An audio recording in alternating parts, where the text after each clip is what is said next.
Hello, everyone, and welcome to this month's edition of the new World of New Biz.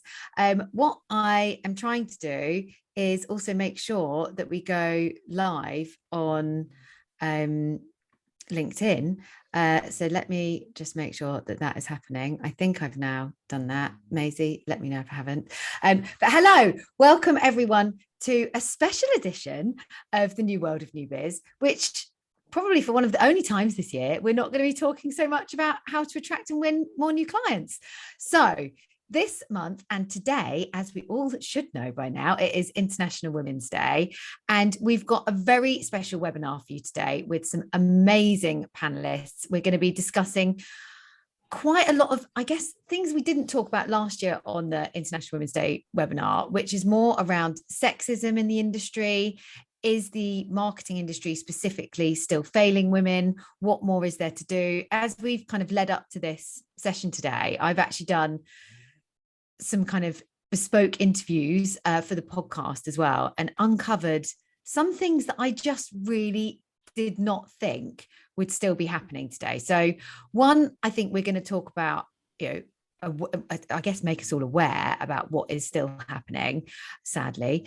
And two, I'm hoping, I'm not sure we're going to be able to tell you exactly how to fix it, but hopefully some of the things that we'll discuss, I'm kind of looking to you, Sue, for this. Sue's going to tell us how to fix it because she's written some books on this. So she's definitely going to have some good ideas on things that we can do within our businesses to make sure that we're, developing, strategies that enable women to do their best work and not feel in any way prejudiced. So here we go. First up, I have the fantastic Jazz Bassi. So Jazz has spent her career, well, I'm now looking at my notes. See, this is where I have to have a quick look. Has spent her career working in marketing tech agencies predominantly, and is now head of digital experience solutions at NatWest. Jazz, I just want to come to you very quickly, and I'm going to do a quick once round as I say hello to everyone today. What is it that you want to focus in on today? Thanks for having me, guys. I think from my perspective, I'd really like to focus on just sharing of experiences, so really building that awareness. And sexism can take multiple guises. So actually, what has everybody's experience been, and raising that awareness so actually we can all confront it and make sure we empower each other as women. Yes, I think there's a job for, I'm interested, guys, if you're with us today, please say hello in the chat, because we were sad because I don't know if it's how we framed it or if men kind of don't want to always be here, but I think there's, we want this to be an equal split of men and women, and it definitely feels like it's something that we've attracted more women around than we have men. So yeah, and I think we can dig into that, and hopefully, if there are some guys out there, do say hello on the chat. We want you with us. Next up, Mia. So Mia is New Biz Director at Lammas, has been working in the marketing industry at some pretty cool agencies over the years. Mia, what is it? Well, tell us a bit more about you and your current role, and also what you want to focus on today. Cool, thank you. Hi, I'm Mia. I'm New Business Director at Lammas, which is Steve McQueen's production company. I think today I want to focus on confidence in the workplace and the authority to speak out, really. I think it's so important for us women to have a voice. It's how we use it. That is really, really powerful. So yeah, that's a little bit. And I'm sure you can find out a little bit more about me during the panel as well. So yeah, yes. Nice to be here. I'll be asking lots of questions. And last, but definitely by no means least, we've spoken before, Kathryn Jacob. Kathryn is, well, I guess mostly well known for being the CEO of Pearl & Dean, who you'll all recognise from going to the cinema probably. But of course has also written some amazing books, one of which I've read and one I need to read, The Glass Wall. So Kathryn, tell us about your view on things and what you want to pick up on today. Hello, thank you for that introduction. What do I want to pick up on? I want to give everybody in this podcast the confidence to lead from every seat, to drive inclusion and to make everyone feel that they belong at work, because all too often the way that sexism works, it makes you think you're the only one who's suffering it or feels it, and actually it's probably a lot of other people. And it's a bit that thing, which is, oh, it's just me, isn't it? Maybe I misread what that person said. And if we work as allies to each other, then we can work together to change the workplace. So that's what I want to do while sharing experiences. So, yeah. And do you know what's so hard is knowing what to actually do. I've been, I guess, lucky in some ways. We were talking about this yesterday, is we had a pre-chat chat, and we're all quite confident. I wouldn't say alpha females, but we're quite confident females, and not everyone is is quite as ballsy as I am. So, but even I, when I faced sexism in the workplace, have been way too scared to say anything. And I think, so anyone who listens to the podcast, and by the way, hello everyone, this is the busiest chat we've ever had. We've had something like 30 comments already. So hi guys. And do, by the way, if you've got any questions, please put them in the Q&A. I forgot to say that at the beginning. But I was, unlucky enough to face some quite bad, I have faced some quite bad, sexism within my career. The worst one, well, a couple of bad things, but in a meeting once, a guy tried to undo my bra. I'm not even joking you. Yeah, how rude. When he was saying hello and hugging me, with someone that I knew and I'd had various meetings with. I worked in the drinks industry at the time. I've had, when I've been presenting, and this just shows how old I am, back in the day before we had, TVs. Well, we did have TVs. I'm not that old. But before we presented on TVs, and we used to use projectors, like, I would be up presenting my bit, and the guy would be like trying to, shine the projector down my cleavage or something if I was bending over to pick something up, or like so many. And I even had a guy put his hand on my leg in a meeting. And every single time that happened, even when the guy tried to undo my bra, because I was the one, I was younger, I was in my 20s, I was the one in the meeting that was probably trying to get something out of the meeting. It just threw me off track, and I didn't say anything. I didn't raise it. I just brushed it away and tried to carry on with what I was doing, and probably didn't do as good a job at presenting or talking, because it just totally threw me off track and made me feel inferior. I don't know.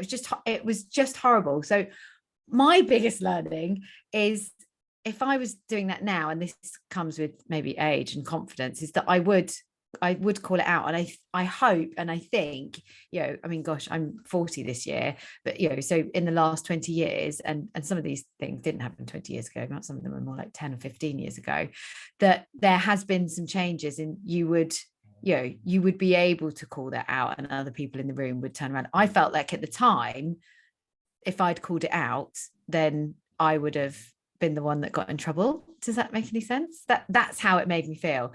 I don't know if you guys have had anything similar. Sue, I've never asked you this before. Have you ever faced anything like that? You mean me, Kathryn? Yeah, sorry, Kathryn, not Sue. Oh my God. I mean, I know we are virtually the same person, except I sometimes feel we are the same person. Yeah, I have. I mean, I've had people, when I've been in meetings in my job, even now, talk to a male colleague, assuming that I work for him. And then we've had this whole thing about, so it's just kind of, hello, because, you just turn up, don't you? And you think, you don't turn up to someone and go, hello, I'm Mia, or I'm new business director. You go, you don't go in with your job title and hand someone your CV. And I've had someone who was literally just looked at my male colleague the entire time, saying, so what do you think? And it was just like I was there just like a bodyguard or something. I wasn't allowed to speak. So my lovely colleague, Howard, turned around and said, I don't know why you're asking me this, because she'll make the decision because she's the CEO. And the guy went, oh, right. Oh, I thought you work for him. And I went, no. And I said, and also, we work together. I don't ever think I work for anybody. I think I work with people. So yeah, I've had all of that kind of old nonsense as well, and so many times when you're, that's why the whole active allyship, which is if you're in a meeting and say, Jazz, you're talking, and someone then starts talking over you, have to, it is the thing about being slightly more senior as a woman. You just go, I'm terribly sorry. I don't think you realise she hadn't stopped speaking yet. Yeah. And do it in a kind of like a, sorry, have you got, I have done this once and gone, I'm terribly sorry. Do you think you've got a bit of a hearing problem because you keep talking when women are talking? Have you lost the high frequency thing of your hearing because our voices are slightly higher? Maybe you should go and, could be a bit of a problem because it was never when other men were talking. But that's the joy of kind of being, a slightly older woman, is that, and having the job title I have, but it is that thing, which is we have to be able to speak out for each other, and have that allyship piece, but yeah, oh God, loads of it. I know, it's so bad, I got told during a negotiation that because I, when I was younger, because I wouldn't give someone what they wanted, that apparently I was frigid. I mean, that's and if only I was having really, really amazing sex with someone, I would be slightly more relaxed. So I just, yeah. So I just, I just don't understand. What I find bizarre is, as a woman, I don't feel there's many women that would enter any kind of, antagonistic conversation like that. It just seems so bloody rude, if I'm honest. I just can't. The amount of times those kind of things. I mean, and without it being in the workplace, all sorts of other kind of sexist thing, or I guess almost on the scale of abuse in some vein, things that I've experienced. It just, what a woman. I don't know, there are obviously women that do it, but they're definitely, I think, and this is what we were talking about yesterday, it's been ingrained in our children and the way that we've been brought up. And I was kind of talking about Disney movies yesterday. Like there's been some really good changes, because Disney now, the princesses aren't the ones always being rescued. They are the ones fighting and saving the guy, which I think is a huge step change from the Disney movies I had. The Disney movies my daughter gets to watch, she's 13 now, Tangled and God, I can't remember the name of them all, but anyway, Brave. You guys probably know them. Brave. The women are leading the charge, and the princesses aren't just, I love a prince and someone's going to rescue me and kiss me and I'm going to wake. We were brought up like that, and the guys were brought up like that, because to be the rescuer, to be we're the ones that need to come and save the day, and that it just is not the case. It really is so different nowadays. Also, it puts huge amounts of pressure on men, because what if you're not that man, and writing this other book, that whole thing where everyone talks about shared parental leave. One of the companies we went and talked to, they were talking about how they introduced shared parental leave. And I said to one of the guys, has shared parental leave be popular? He said, oh God, if you took shared parental leave, you may as well put a t-shirt on going, never promote me again. They say they do it, but actually, if you took it, you're just seen as, you're just there keeping a seat warm. You're not really that ambitious. Yeah, and that's the thing that's got to change. In fact, one of our team, I don't know if Nicola's on today, she's just gone on mat leave, and her and her husband are sharing it. He is taking the shared paternity leave, and I think there's a lot that businesses can do to, and the government can do actually to make this, fairer. The other thing that I've seen coming up more and more, and in America, it's definitely, I think, actually being introduced by the government, and Kathryn, you may know more about this than I do, but that if you don't have equal and diverse boards, then you can't even exist as a business, or of businesses of a certain size. They're actually changing the laws around tax and everything to make sure that businesses are more diverse and have equal female male splits, and it's definitely changing. So there's things that are happening which I hope will start to change things, but there's also lots of things that we can do. Mia, I know, sorry, I'm interjecting, Jazz, you go first. No, I was just going to I suppose make a point with regards to what Kathryn was saying with regards to it really is just that unconscious bias. So the organizations are saying they're shared maternity, paternity leave, or we've got fairer policies and sort of top-down mandates to have more diversity, more women of color, but actually the unconscious bias associated with taking that opportunity, for example, taking that parental leave, shuts a door. So women are afraid to take advantage of the benefits or the changes. So yeah, I think we really need to look at the unconscious bias, because I think that's more dangerous, not being given access to an opportunity because of your gender or the color of your skin. It's tough. And that's probably why some women don't speak out, because they don't know, or they're worried about the impact that it's going to have on their career long term. And actually, like you said, Katie, we need to bring the men on the journey with us, and fellow women, because if that individual is too afraid to call it out, a colleague or a peer should be calling out that the incident, or just so that confidence isn't knocked of the individual. But yeah, so going back to the example that Kathryn shared with regards to being perceived as I suppose someone working for the male. I've been in environments whereby back in sort of marketing environments whereby there's been corporate events and women have been told to make an effort, not men, and it's like, why? You make an effort. But like you said, Katie, when you're younger, you're quite naive. You don't understand the connotation of a comment like that. And again, then I'd speak out and say to sort of older women, older men, actually you should be calling that out, and protecting sort of the younger women coming into the workforce. Yeah, totally.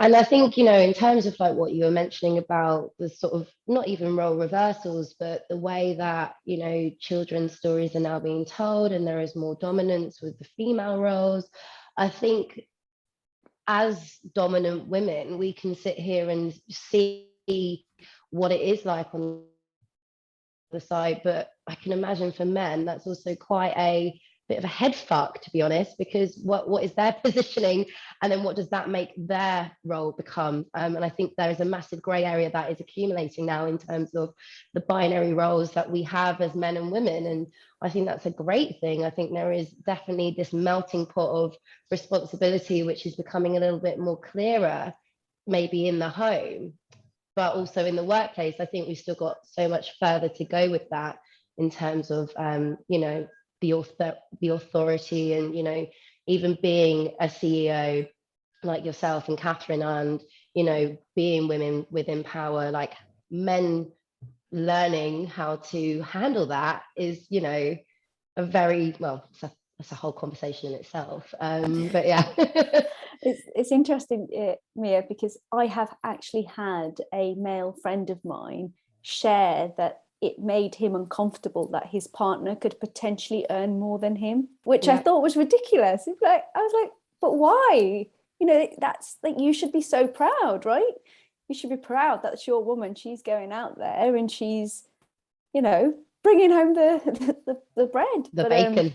Yeah, so it's essentially the, like you said, how do we make this role reversal? Men adapt to the change. Because it's okay. We were happy when you're earning more. You should be, it should be about, we're in this together.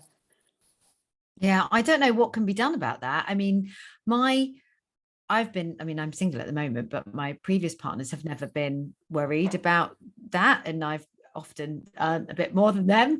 And that's never really been a problem, but it is for so many guys. And I think, again, that's, it starts so early. It's the way that we're trying to undo thousands, hundreds of years of this behavior being a certain way, and for life to become fairer and more open. And unfortunately, these kind of thoughts and behaviors and assumptions are ingrained into people. And it isn't, I think I've seen in the chat, it's not just men, it's also women. We think in a certain way. Rebecca McKee, hi Rebecca, we're going on the Beamer ski trip together soon. Rebecca was saying, she said she worked for an airline and people automatically assume that she is an air hostess. Why? Because that's where, and if a guy is an air hostess or an air steward, then that's kind of almost not frowned upon, but it's a woman's job.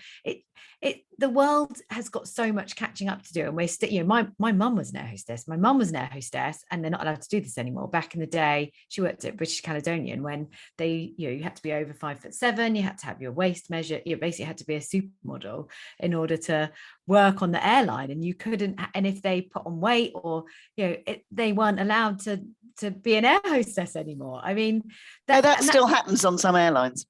Yes, but it's crazy. Does it really today? Yeah. I mean, you just wouldn't. I personally, you'd think that wasn't happening anymore, but we're undoing. It's so hard because we're undoing so much.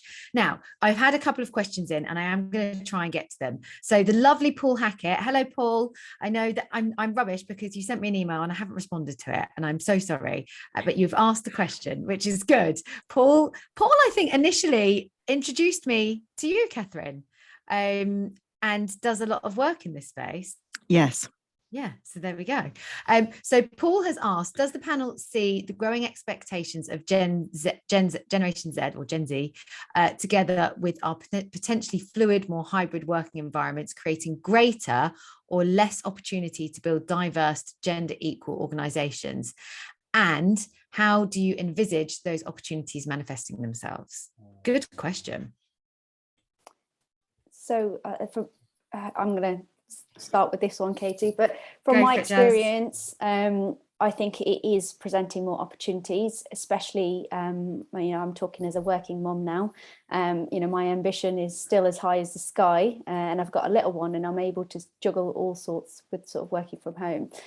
I think what it doesn't tackle, which I don't know how we're going to infiltrate, but actually it's I call it the boys club that generally you see in big organizations, whereby sort of they sit in the office together, or they have that environment that still exists. So once the work from office culture returned, so return to work has come back in, those individuals are still going in. So how do you not infiltrate that? Because you're not present, you're not there.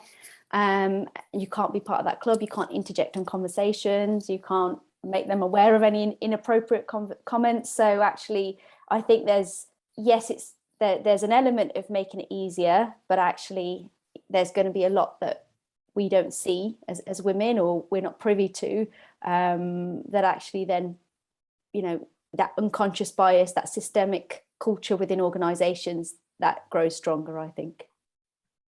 I think culture is the buzzword there. I think it needs to be top down and bottom up. And for you to be able to feel inclusive, you need to have people of all levels baking into that culture. So the Gen Zs need to feel that there is sort of space for them up at the top. And I feel like that transparency and that like ability to see someone that looks like you, speaks like you, whether you're from a working class background, whether you're queer, whether you are a woman, I think all of these sort of intersections are really important to be able to understand as part of the DNA of a company that you're looking to go into. So I think it's a two-way street. I think you have to be like, okay, does this company share my values? Can I see myself working there? And I think a part of that is the issue, because these microcosms are created because it's been this cyclical system with, I don't see myself in there.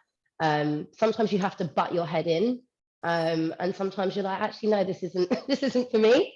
But I think keeping and retaining that talent is a bigger thing that we need to kind of consider in this new hybrid working system, because you're not being able to see, speak, hear, rub shoulders with, a community.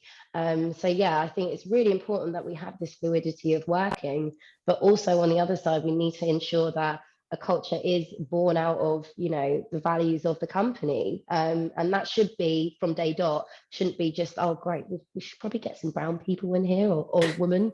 Do you know what I mean? Like, it's just like, it has to be top down, bottom up for that system to work. And to build on Mia's point, so the Ad Association did a census last year for the All-In Hub, and 16,000 people took part, which is amazing. Everywhere from kind of Google and Facebook to WPP to kind of tiny design agencies, everyone who's in our infrastructure. And to that point, 27% of our Black talent is thinking of leaving in the next year. And everybody talks about, oh yeah, it's really amazing. We've got such a diverse intake this year, and it's really, really great. And we've made sure, we've got some brown people, and we've got some working class people, and we've got da-da-da. What happens is they turn up and they join and they get there and they're sold a vision of what the culture is. And the reality is completely different. And someone turned around and said, yeah, I joined. And they talked about how they were driving diversity. And after 15 months, I noticed that all the people who were most like the people who were at the top of the company got put on the really important accounts. And I just gradually kind of dropped off and was put on the kind of not as sexy, not as prestigious, not the chance to make your thing. And it is that thing. It's not enough to recruit people. We've got to recruit people, retain them and promote them. And if people need a bit of extra support, then give it to them. And it doesn't matter, whether it's, just do more of it. And the whole thing about, this hybrid working thing is there should be no, I'm in the office, so therefore I'm keener. Actually, it probably means that, your life is, you're more likely to burn out, you're spending too much time at work. So what you need to do is in meetings, if you've got hybrid meetings, have someone who's the inclusion chair. So what happens is that if I'm in the room, with 3 other people, we don't talk the whole time, and everyone's on the Zooms doing the, that thing where you put your hand up on the Zoom and there's that raise hand, and everyone just chooses to ignore the raised hand because it's just like, oh God, you need an inclusion chair and who just goes, terribly sorry, we haven't heard from Katie, and she's had her hand raised for a period of time, because otherwise all you get is people in the room talking to each other, and that's what we've got to do. And the issue about, Gen Z or everybody is that we have to make the workplace be somewhere where they want to be. And let's face it, at the moment, it is an employee's workplace at the moment. Everybody I talk to is having problems filling roles because it's either, burnout or COVID or life changes. All decide to go and live in Truro, very beautiful place, very nice cinema called the Plaza. Decide to go and live in Truro and knit yoga or what have you. We've got to make our workplace be somewhere where you can do your best work and be your real authentic self, not conform to some hideous stereotype where it's like, Jazz, we've got to do. So if you could wear a high heel, rather than trainers, that'd be, what cobblers is that? I mean, unless we're going to give men makeovers, let's just not stop. Let's just not do that anymore.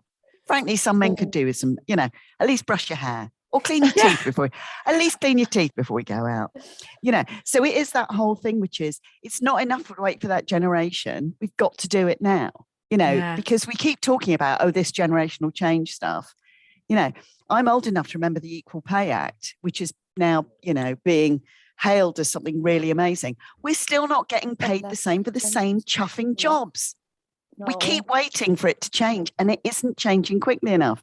So going, this generational change it, maybe they won't. So we've got to start, putting it on speed or something to start changing it now. Yeah, we have to be the change. I think that's exactly. To me, that's the biggest. I mean, my business is almost, in terms of diversity, we've almost gone the other way, because across the street in Tampa, I employ about 18 people, and 16 of those people are female, and that probably it's not on purpose. It's not by design, but I think it's because I'm a female leader and I talk about this kind of stuff, and we've introduced. There's been a question about flexible working. We've introduced a 4-day week, so everyone works a 4-day week. We have, I hope, a more flexible working environment in terms of, we do have fixed hours and we work Monday to Thursday. But if people need to do something different, I'm open to that. I'm open to having those conversations and making sure that where, exactly like you have said, Kathryn, where we work and how we work is somewhere that's going to enable their best work. Because I remember being a single mum with a, toddler, and going to school, it went at toddler age, she was at nursery, but, running around like a mad woman, and then getting frowned at because it's leaving the office 1 day a week at 3:00 to do school pickup 1 day a week. Oh, Katie's going to skive off. No, I'm going to pick up a toddler or a child, and I'm going to feed her. I'm going to probably have to take her to dance class or whatever else. I'm going to run around. I'm going to bath her. I'm going to put her to bed. And then I'm going to probably have to log back on and catch up on the 2 hours that I missed this afternoon. So it's not a dream. It's hard bloody work. And have you ever had a client turn around and go, Olga, I'm really sorry. I would put you through and make you the person who wins this new business pitch. But sadly, I've discovered you did it in your living room rather than sitting in an office. So I've had to take marks off you. It's cobblers. It's just this. It doesn't matter at all. It's just this complete, mirage that we do our best work in the office. Some people do, some people don't.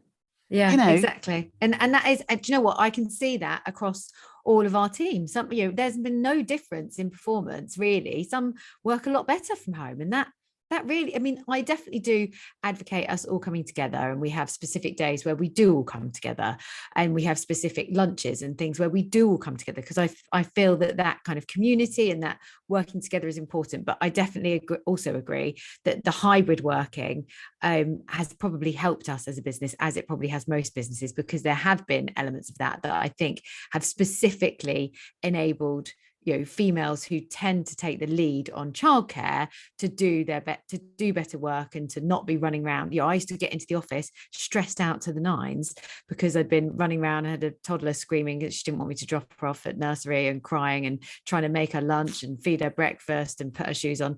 Whereas, if I was doing that now, it would be a lot easier because I could be at home or get a nanny or whatever. Life would be different. There was a question put in which I think is relevant. Because I do think businesses are getting confused with flexible working and hybrid working. Yeah, because hybrid working is being able to work from home.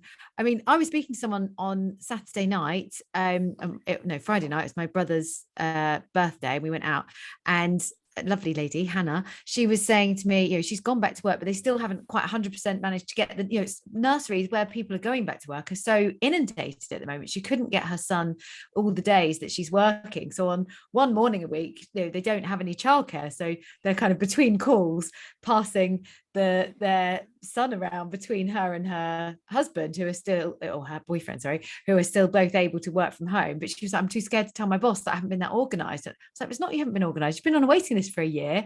Just be honest and say, I'm struggling that morning a little bit, so it might not be that easy for me. I think workplaces and people leading businesses have to be, especially now because of the pandemic, which I think hopefully has heightened awareness that it's not just hybrid working, it's flexible working and doing different hours. And if you need to work sometimes in the evenings, it doesn't really matter. Or if you don't and you want to work in the 6 a.m, it shouldn't matter. Do your work when works best for you, and the time that enables you to do it in the best way. I would say that's quite a big one. Right, got more questions.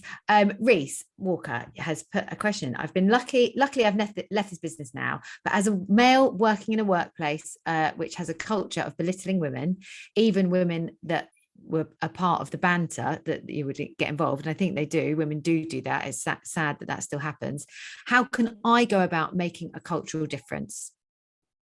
Anyone want to? I'm not going to put that to anyone who wants to jump in on it. Go on, Mia. Mia, you go. Mia first. Well, call it out. Oh my gosh, it's not that hard. If you hear something that is inappropriate, which is clearly, someone will take offense. I think it's your position. Again, authority to speak out. You need to be the person that says, oh, I'm not really sure if that's all right to say. Or how do you feel about that, Lisa, or Mabel? How does that make you feel? I just made those names up. I don't know anyone called Lisa or Mabel. But I think as a man, particularly in your position, you have a sort of duty of alliance and care to be able to not laugh along with it. You're not condoning it, and I think that is really important. We need allyship, and you're in a very strong position to be able to. It's everyone's responsibility, by the way. It's not just men. The women that are doing that, it's terrible. But yeah, I think that you have the authority to speak out. I think you should, just call it out. I think building on that, Mia, I think the other thing I would say is actually share stories. So if you're a male and you've been in a situation where you've seen sexism and you've called it out, actually share those stories in friendship circles. The more we talk about it, the awareness goes up, the more people feel comfortable and confident to challenge it. And one of the other things I'd really advocate is reverse coaching. So actually senior members of businesses actually, that unfortunately in some organizations they are still male dominated positions, but actually those individuals being paired with young female talent and understanding the challenges, diverse women as well, understanding the challenges they face day in, day out, and those stories going up the chain. So actually, as Mia said, it's down and up, those education elements. So yeah, that would be what I'd add to that. Can I build on that, which is that one of the things that normally happens is if you call it out, people go, oh, Mia, it's just a joke. And you got a sense of humor, God.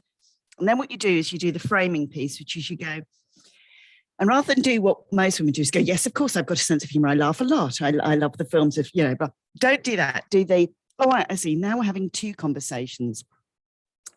The first bit of the conversation is about why what you've said is inappropriate. And the second bit of the conversation is about whether I've got a sense of humor.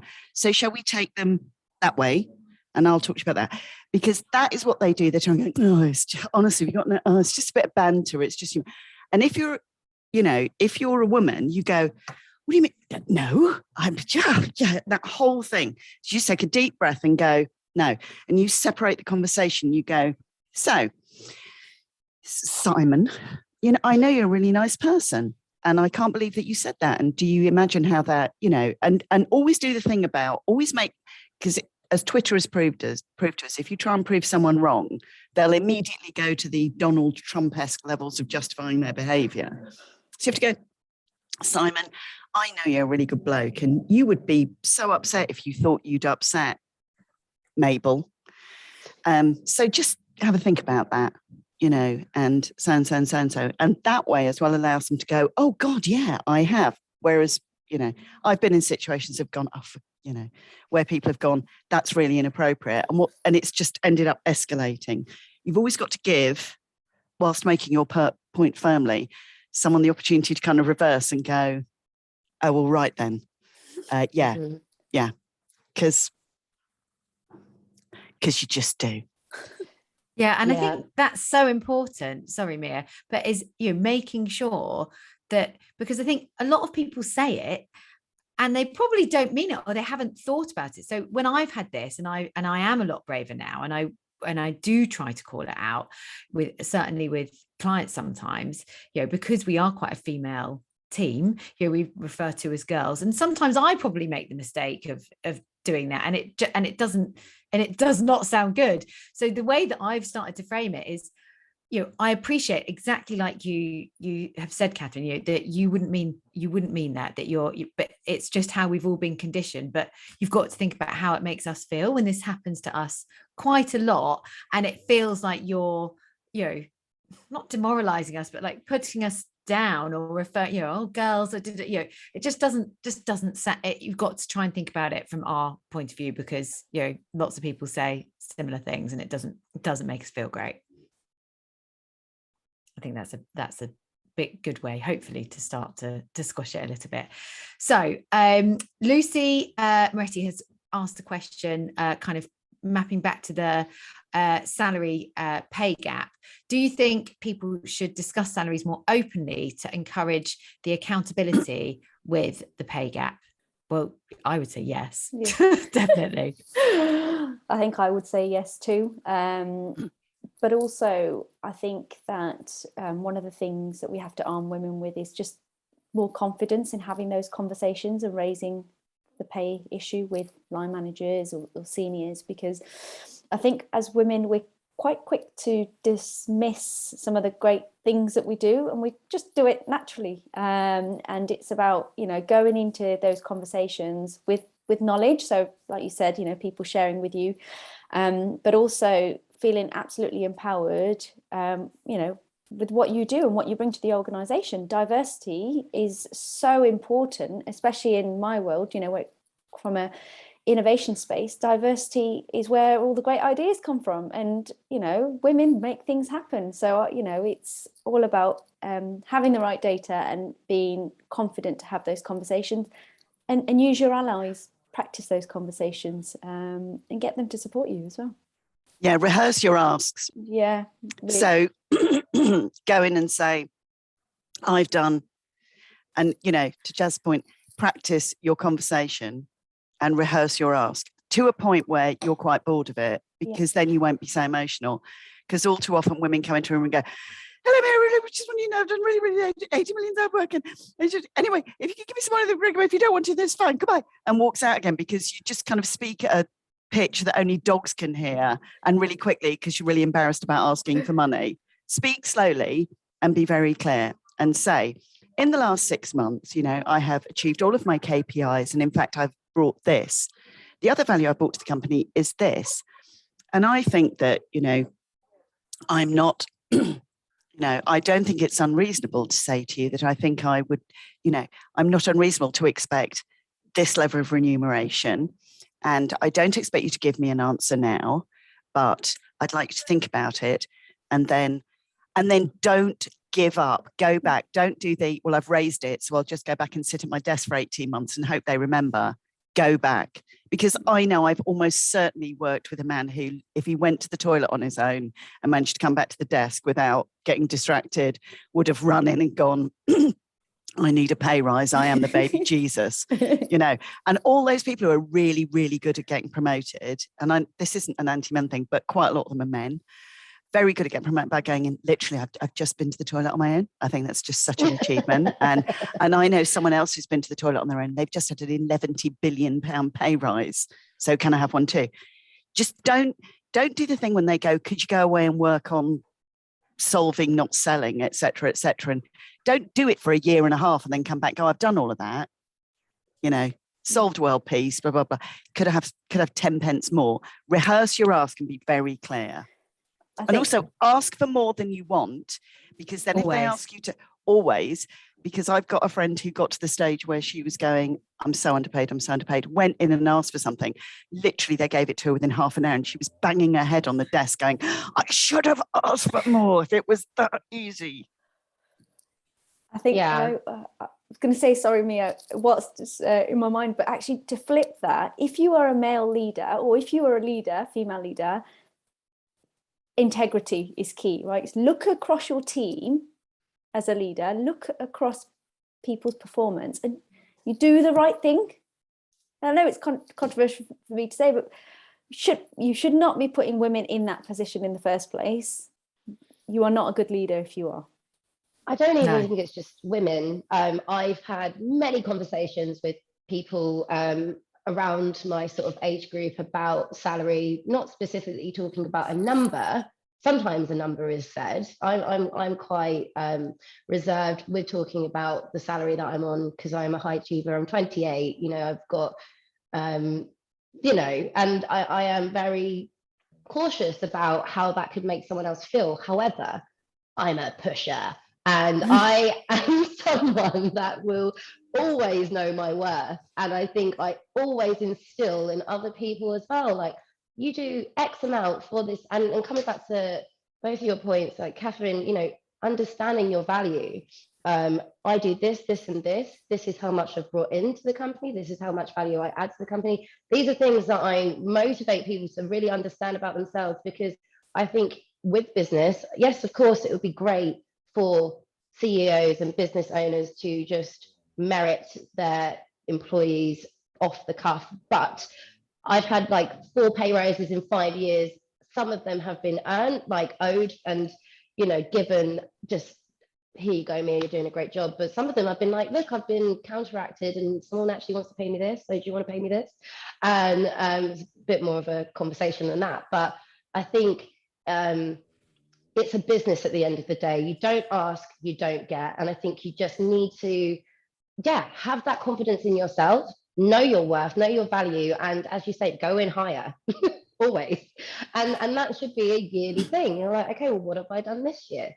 Okay, well, what can I bring more to the company? Like, it motivates you to do more and be more in your current position as well.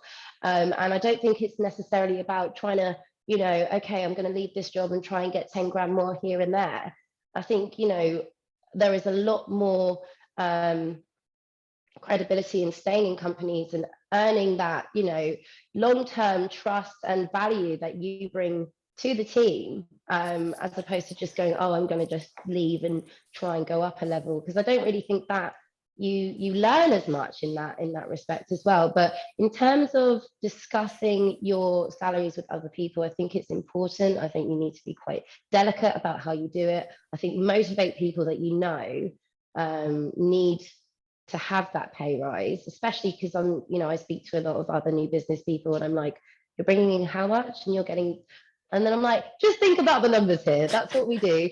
Think about how much you're bringing into that business and your own value weighted up against that. But yeah, I am quite ballsy, so I think it's if anyone wants to have a chat about a pay rise, I will motivate you. I might not even know you. I will know you for 5 minutes. I'll tell you all of your best values and we'll go for it. Also, the other thing, back to your other point about money, is that if you move roles just for money, you might get more money, but it'd be as miserable as you like, and all those people are going to go, yeah, they're paying me this much more and I'm going to do this and that and the other. And you say, so have you done a bit of due diligence around, have you talked to anybody about, in the sector we're in, have you talked to anybody in an agency about what it's really like to go and work there?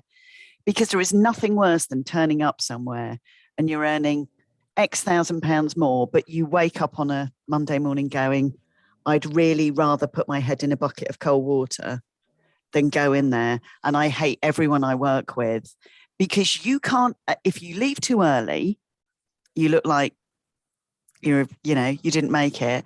And then you literally have 6 months of kind of possible misery, knowing that you don't want to be there.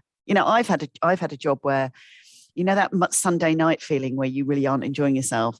I used to get that on Saturday morning.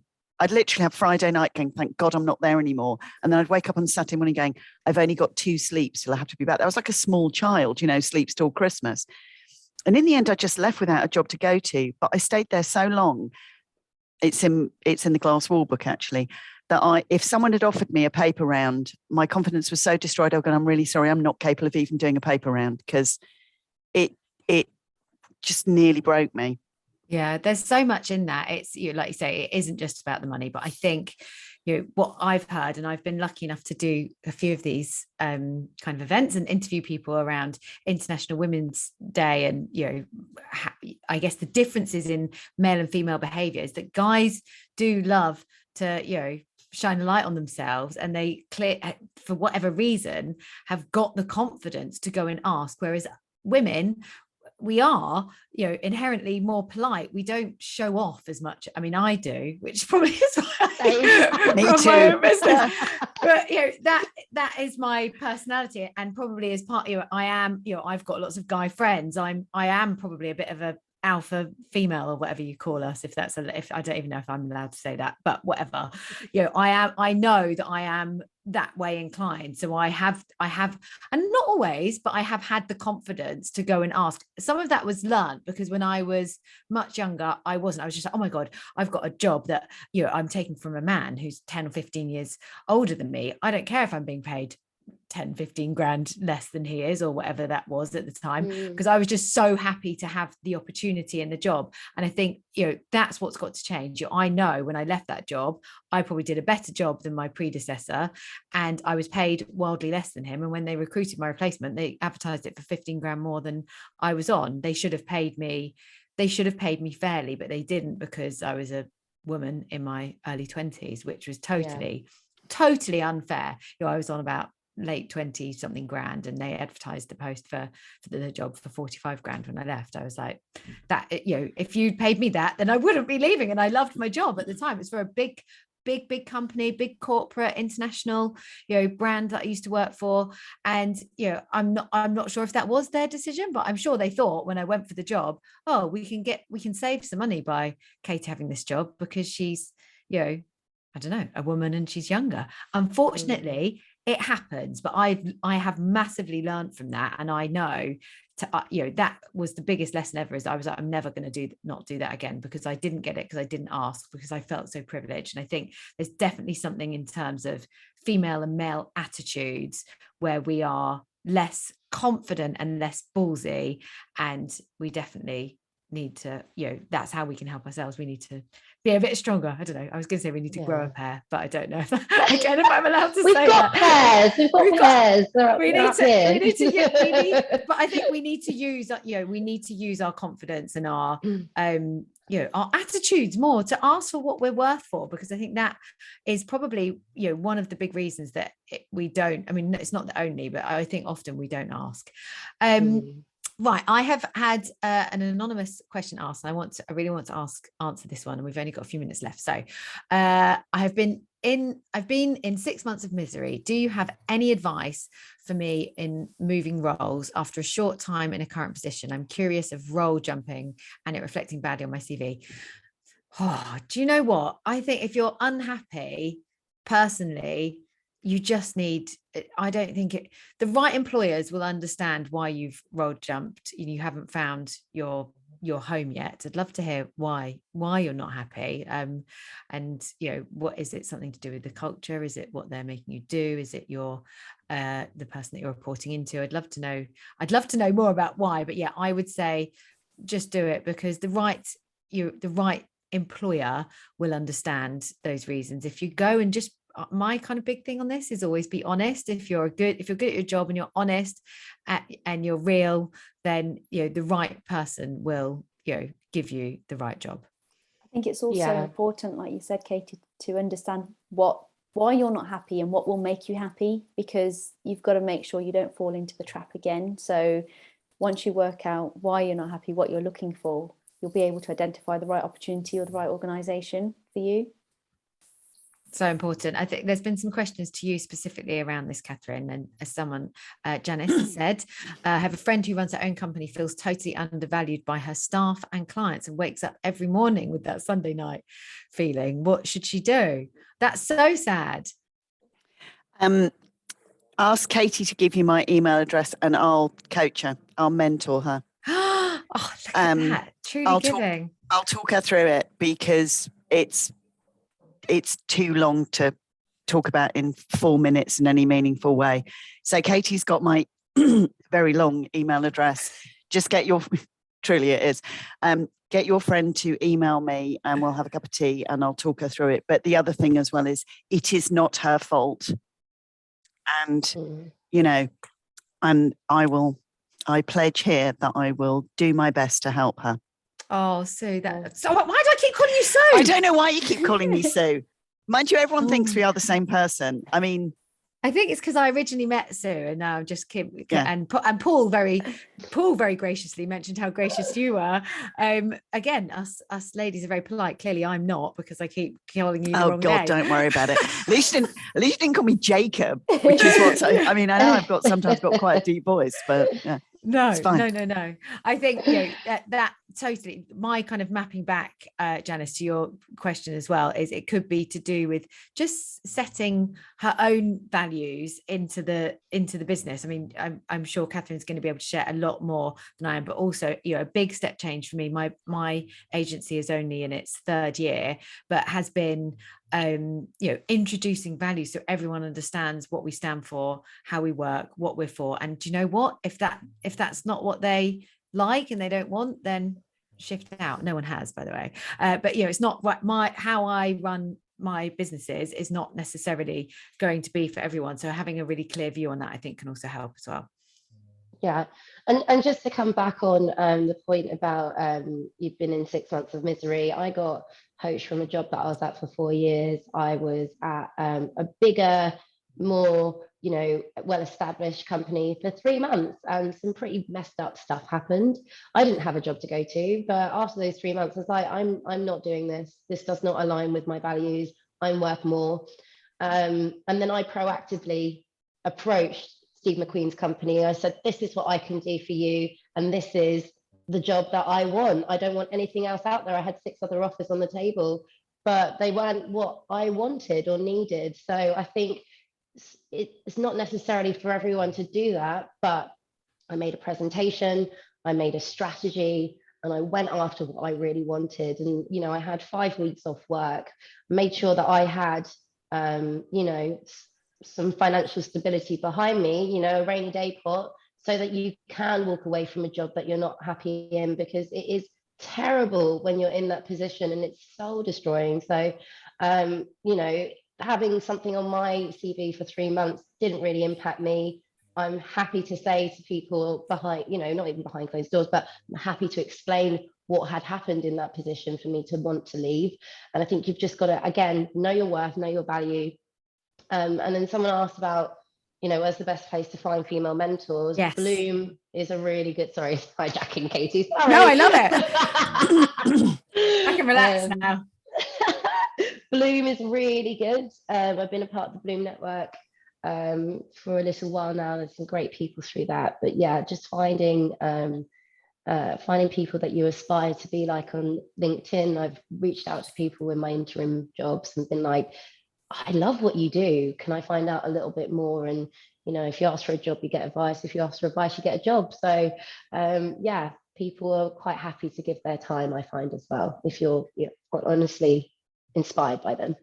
Definitely. I was going to say the way I've got, Mary Keane Dawson did some mentoring with me, and I asked, you know, I just really adored her and therefore asked her, and I looked up to her. So I think often if there's someone that you find inspiring, just ask them. And they may not have had, you know, mentoring coaching. I've been very lucky. I'm part of networks like Beamer that have kind of taught me how to be a better mentor, and I've been on mentorship programs and have tended to mentor other women in the industry, but you know, have also mentored men as well. I'm sure, Kathryn, you must know some places people can go for getting some female mentors. No, I'll echo Mia. Bloom is good, and that's linked to Wackle. And I always find actually doing mentoring, it teaches me as much, in fact, probably more than they learn from me. Yeah. Wanging on. So yeah, that whole kind of thing. And also, if you like someone, you know, stalk them in the nicest possible way on LinkedIn. For me, it will make a nice change from people sending me random stuff, you know. But I now know I'm going to send them all to Mia. Those people go, hi, I've written a film script about my life, and I just wondered if you'd like to help me make it. It's like, no, because that's what I do. But thank you. No, but really, you should. No, I really don't want to. Yeah. So yeah. Stalk people on LinkedIn and go, I know this is, but you know, and also when you turn up, if you do go and do it, turn up and say, there's 3 things I want you to help me with, because that's just much better. And I also coach through the Marketing Academy as well. And that's been a joy. And I do that whole thing, which is I am, you know, a coaching session with me is not just for Christmas, it's for life. You know, if I'm always there. So, you know, once you've got my email address, that's it. Locked in. So, but Locked I think that's it. Talk to me or talk to Grazie, you know, my fabulous EA. Grazie will always find a way of getting you in my diary. Yeah, and it is, but you know, I love the best. Sorry, we're slightly over time. We will finish in a minute, guys, because I'm sure some of you have got meetings to go to.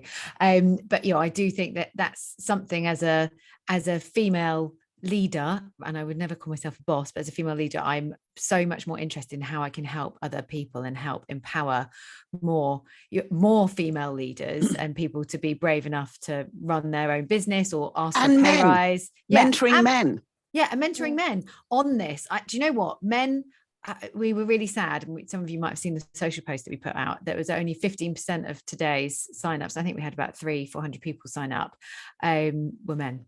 So, you know, and actually they're, you know, a big part of this. In fact, probably can sometimes make a bigger change than we can. But I think it's a change that we all need to make. I'm not perfect. None of us are perfect, but that I definitely think that together we're stronger as a group of people, you know, regardless of gender, you know, sex, orientation, whatever. You know, coming together, and I loved, in fact, I didn't mention it, but Paul also posted a stat. I think it's was it something like 25% of the most successful companies have got very diverse leadership boards, and that is so true. That's where the magic happens. That's where innovation happens. You can't have a whole load of people that think in the same way with the same life experiences and expect to make change. It's just not going to happen. Guys, thank you so much. I want to continue talking. We don't have a poll or anything today, so all I have to say is a huge thank you to everyone. What a lively chat. This has probably been the busiest chat ever in the webinar. So I definitely feel like this is, it's not something that we should be doing once a year for International Women's Day. It's something that I want to start doing for the marketing industry. And I know there's lots out there, but we've got quite a specific niche in new business and marketing, and maybe something that we could open up and do more regularly. So I'm going to harass you all that have attended today and see if you'd be interested in joining something more regularly, maybe doing some in-person meetups, as well as some virtual stuff. So yeah, it's been absolutely brilliant. I've learned a lot, and it's given me some things, and it reminds me to reflect. And I think that's why it can't just be about International Women's Day, right? It's got to be more regular than that. So thank you, everyone. I hope it's given you some food for thought. There's been some really great tips in there. If any of you are interested in Kathryn, not Sue, but it is Kathryn and Sue, which is why I kept calling Kathryn Sue. If you're interested in the book, we'll make sure we send a link out to where you can purchase it on Amazon or Audible. And if you want to get in touch with Jazz, Mia, or Kathryn, please do just email me back when we send out the post webinar comms. But it's been lovely to have you all with us. I hope you've enjoyed it, and yeah, have a great International Women's Day. Go celebrate. I'm taking my daughter and going out for dinner with my cousin and female people in the Street family tonight. So we're going to celebrate. Great. Very good. Thanks very much. Bye. Thank you. Thanks, Bye. guys. Bye. Have a great Bye. day, everyone.